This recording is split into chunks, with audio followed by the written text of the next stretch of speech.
Et bonjour mon cher Louis de Kergorlé. Et bonjour Maxime, rebonjour à tous. Et puis ça c'est sûr, plutôt rebonjour, on vous retrouve parce que pour ce journal et ce café des sports exceptionnel, forcément après la victoire du 15 de France contre l'Angleterre, qui remporte à nouveau le tournoi Destination. Et par la même occasion, on avait envie de revenir en longueur sur ce qu'on a pu voir sur le terrain hier au Stade de France, avec bien sûr la légende du rugby et celui qu'on connaît bien ici sur Sud Radio, en longueur en tout cas sur Sud Radio, la radio du rugby. Eh ben écoute, là pour l'instant c'est Thomas Ramos qui va en décider et c'est un coup de pied qui part, qui démarre, qui est parti, il est beau et il va passer entre les poteaux. L'équipe de France remporte le tournoi Destination 2026 au terme d'un match complètement fou, Daniel. On a vu un scénario jamais vu. Quelle victoire sur le fil du rasoir, 48-46, un coup de pied magique de Thomas Ramos, un quadruplé complètement fou de Louis Bielbiarré et un trophée qui a fait très voire trop longtemps le yo-yo entre la France et l'Irlande. Pour revenir sur ce match de Nantes, je ne pouvais faire autrement que d'avoir à mes côtés la voix du rugby sur Sud Radio, Daniel Herrero. Bonjour Daniel. Amis de Sud Radio, bonjour, je vous salue avec affection. Alors, on l'entendait justement sur ton commentaire, tu parlais de jamais vu. Est-ce qu'hier soir, on a assisté à un match de légende du 15 de France ? Ah, un match de légende, c'est probable. Ce du 15 de France, c'est pas totalement certain, quoi. Les Français étaient concernés à l'évidence par ce match-là qui était très original en perspective. Il était la fin du tournoi Destination 2026.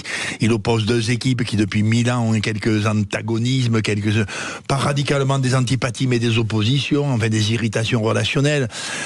Et le match, il a eu une allure très vite assez exceptionnelle. Par exemple, jamais nous n'attendions des Anglais à un tel niveau de production de rugby. Jamais les Anglais n'ont produit dans les 20 ou 30 dernières années un rugby aussi volumineux. Ils ont produit des rugby performants, rudes et rigoureux, appliqués et méthodiques, mais avec un aussi grand volume de jeu. Jamais nous n'avions vu la France prendre autant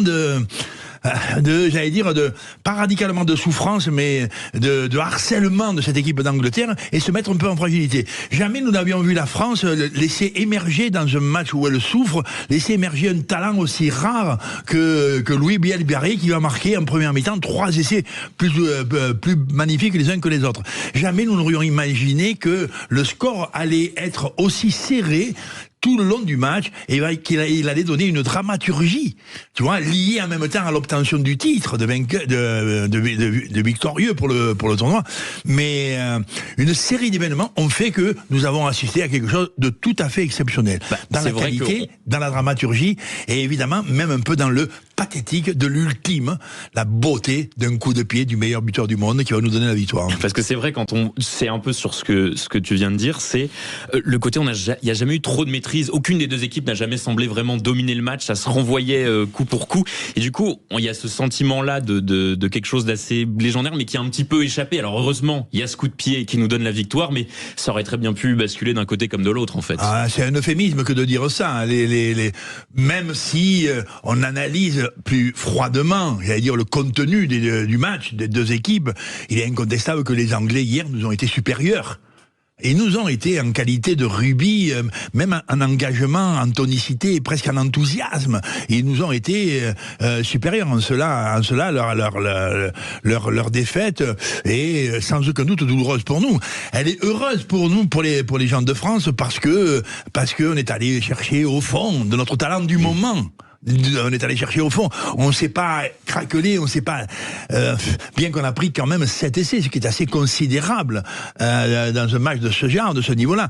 Rappelons aussi que la semaine dernière, les Français en avaient pris 7 en Écosse. Tu vois, ça fait quand même un volume de franchissement de notre défense qui est de l'ordre du considérable. Mais quand même, l'appétit était là,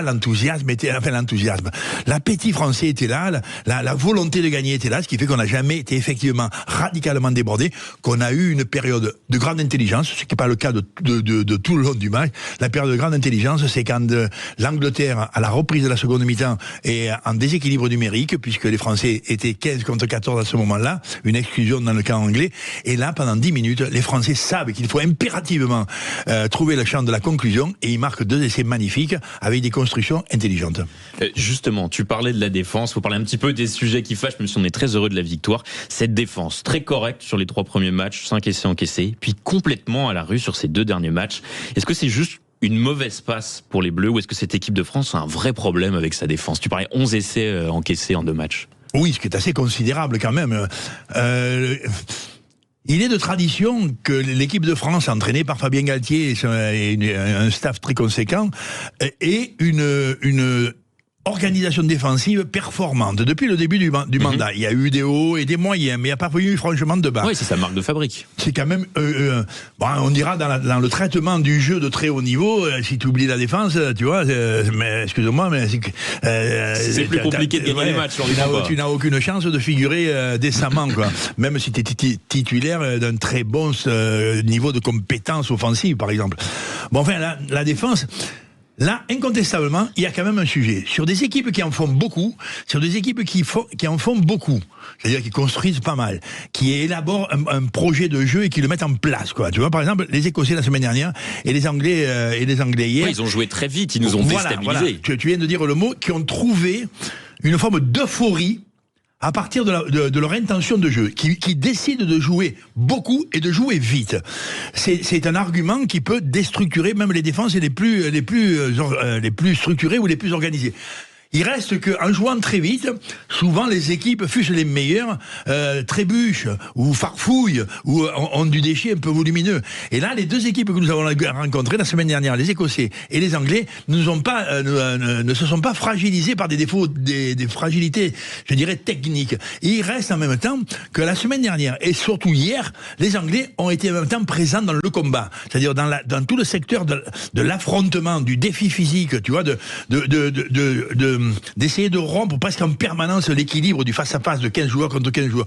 Les Anglais, hier, nous ont harcelés au point de nous, pas radicalement de nous asphyxier, mais de nous mettre sur le reculoir. Et notre défense, elle a beaucoup souffert, notamment dans ce qu'on appelle les réorganisations. Parce que les Français, et c'est un sujet qui mérite encore une grande réflexion, les Français sont remarquables sur la défense individuelle. Ils tapent fort. Ils sont parfaitement habitués et même équipés pour être sévères en défense dans le duel. Mais dans les réorganisations, les réinstallations collectives, le redéplacement, surtout si ça va vite, on est en souffrance. Et un dernier petit mot pour conclure cette interview. Si je te demandais de résumer ce tournoi en un mot, qu'est-ce que tu retiendras de ce cru 2026 du 6 Nations ? Je dirais, il me semble de belle allure ce tournoi dans son ensemble. C'est pas un tournoi piteux. Il reste qu'il y a eu des variations, ni piteux, donc pas pitoyables, et même en rien fétide. Il a presque été, je dirais, respectable à toutes les étapes. Le premier tour du tournoi était intéressant. Les Irlandais, par exemple, qui font quand même partie de la catégorie des grandes équipes du tournoi, venaient en France et nous avons été très séduits par ce début de tournoi et des Français qui donnent un très bon ton. Ensuite, nous avons vu presque toutes les équipes avoir des hauts et des bas conséquents, pour ne pas dire considérables. Toutes les équipes ont connu la souffrance. On a vu, et ça reste une des beautés de ce tournoi, on a vu les Italiens se mettre presque au niveau de toutes les autres, mais eux aussi rencontrer quelques souffrances, notamment contre la France et même hier contre le Pays de Galles. Et puis on a vu des Français qui semblaient quand même être dans une phase d'évolution, une phase de progression, des Français qu'on sentait peut-être en ce début de tournoi être vers la route d'une Coupe du Monde qui s'annonce goulayante, et là, ma foi, assez vite, en milieu de tournoi, ça a été plutôt moyen, et en fin de tournoi, ça a été piteux, mais quand même, dans le piteux, les Français ont été performants, victorieux, et il arrive que l'on prononce avec une certaine fierté, seule la victoire est belle. Voilà, merci beaucoup Daniel d'avoir été avec nous ce matin sur Sud Radio pour revenir sur ce match et ce 6 Nations remporté par les Bleus. Et on retiendra donc cette phrase, seule la victoire est belle. Ça, c'est une belle façon de voir les choses. Merci beaucoup, mon cher Daniel Hérault.